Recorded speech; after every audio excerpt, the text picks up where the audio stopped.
But I think that everybody needs a voice to a degree, and social media platforms are now the most important platforms on the planet.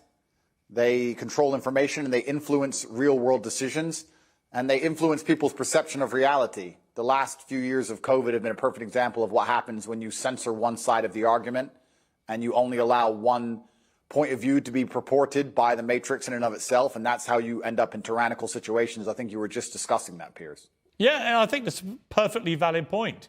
You know, people have quite rightly, held me to task over some of the positions I took during the COVID pandemic, notably when the scientists said as a definitive fact that you couldn't transmit the virus if you had the vaccine. It turned out that wasn't true.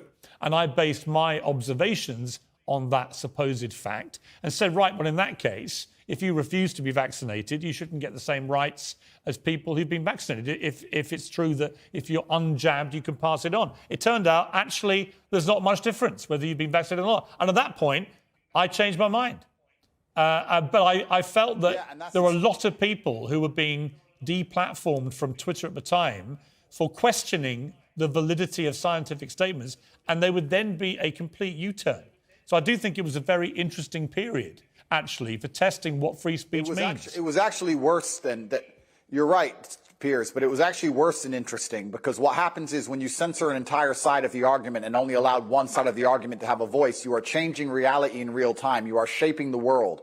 The only reason that scam continued as long as it did, and the only reason people didn't get to see their own parents get buried, and the only reason people sat and missed cancer appointments because they were scared of the common cold, was because they were censoring anybody who said anything contrary to the purported version of events that the mainstream media decided they want the entire world to swallow. It's beyond simply interesting, and it's beyond simply funny or coincidental. Yeah, I will challenge you on one thing. It's not the common cold, right? COVID-19 has killed 6.6 million people. It is one of the most deadly viruses, certainly of our lifetime. So it wasn't the common cold, but I do think it is completely justified for people to say we should be more cautious, I think, about accepting during fast-moving pandemics the word of scientists as being sacrosanct, because on a number of things, from the use of masks to the efficacy of vaccines in preventing transmission, they did massive U-turns.